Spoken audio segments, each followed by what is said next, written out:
তার কিছু বক্তব্যের ব্যাপারে আমাদের দ্বিমত আছে। জুলাই পরবর্তী কিছু কিছু বিষয়ে আপত্তিকর কথা থাকতেই পারে, সবার দৃষ্টিভঙ্গি এক সমান নাও হতে পারে, কিন্তু এই অভ্যুত্থানে তারও ভূমিকা ছিল। কালকে যা হয়েছে ন্যাক্কারজনক ভাবে আমি যা দেখেছি, বারবার বুঝার চেষ্টা করেছি, আমার কাছে মনে হয়েছে তারা মিছিল করেছে, এক জায়গায় এরকম একটা ডায়াস ছিল যেখানে তারা সংবাদ সম্মেলন বা কিছু একটা করার জন্য দাঁড়িয়েছে, সেখানে এসে আইন শৃঙ্খলা রক্ষাকারী বাহিনী, আমার সেনাবাহিনীকে কেন এই অধপতনের কাছে দাঁড়া করাতে হবে? কেন সেনাবাহিনী এই ভূমিকা রাখবে? কেন পুলিশ বাহিনী এই ভূমিকা রাখবে? আর ম্যাজেন্টা কালারের গেঞ্জি পরা যে লোকটি পুলিশ সেনাবাহিনী তাদের ধরছে পরে, সে পুলিশ বলছে সে তো আমাদের সদস্য না। তাহলে সে কে? সে কে? তার পরিচয় আপনারা খুঁজে বের করেন। 24 ঘন্টার আলটিমেটাম দেওয়া হয়েছে। আমরা মনে করি 24 ঘন্টার প্রয়োজন নেই, আপনারা অতি সত্বর এই হামলাকারীদেরকে পাকড়াও করবেন। তবে আমরা স্পষ্ট বলতে চাই, যারা হামলা করেছে তারা মূল মাকসাদ না, এর পিছনে কার ইঙ্গিত আছে?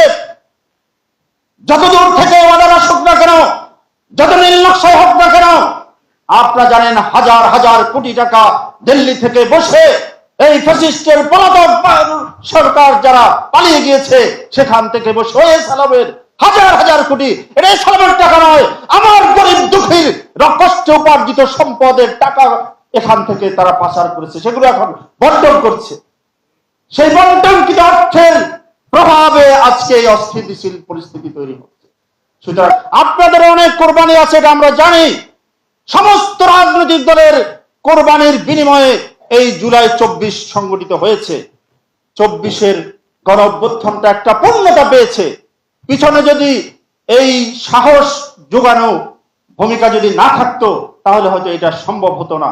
আমি তো মনে করি 24-এর এই গণ অভ্যুত্থানের ছাত্র জনতা আল্লাহর পক্ষ থেকে ওই অলিয়া এবং আমাদের উদ্ধারকারী হিসাবে তারা সেই ভূমিকা পালন করেছে। 16 বছরের জুলুম নির্যাতনের স্টিম রোলার এই ভূখণ্ডের প্রতিটি মানুষের কলিজায় আঘাত লেগেছে। অভ্যুত্থানের 1 বছর অতিক্রম করে আমরা আজকে হিসাব মিলাতে হচ্ছে আমরা কি পেয়েছি।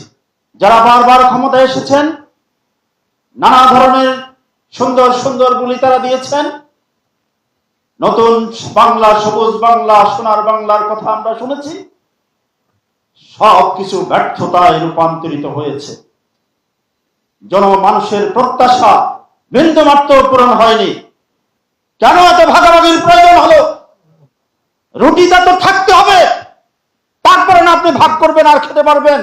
গতকাল যা দেখেছি এটা একটা সতর্ক সংকেত। ভয়াবহ পরিস্থিতির সামনে অপেক্ষা করছে। আমি মনে করি রাজনৈতিক দলগুলো এই দায়িত্ব এড়াতে পারবে না, কারণ তাদের এই হিংসা, বিদ্বেষ এবং ভাগাভাগির কারণে আজকে ফ্যাসিস্ট এত বড় সুযোগ গ্রহণ করার সাহস পেয়েছে। আমি দেখেছি সব সাজানো আছে, শুধু লেভেলটা পরিবর্তন হয়েছে। আগে যেভাবে চাঁদা গ্রহণ করা হতো, যত টাকা গ্রহণ করা হতো, এখন তার থেকে পরিমাণ একটু বেড়েছে।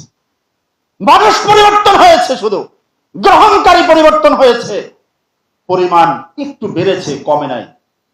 প্রাপ্তি এখন আমরা হিসাব মেলাতে পারবো না, কিন্তু করণীয় নির্ধারণে আমি একটা কথা বলে শেষ করতে চাই, আমাদের বিভাজনকে দূরে সরে দিতে হবে, বিভাজনকে না বলতে হবে। সকল স্তরে এবং সবচেয়ে বেশি ইসলামী শক্তিকে ঐক্যবদ্ধ প্ল্যাটফর্মে থাকতেই হবে, এর কোনো বিকল্প নাই।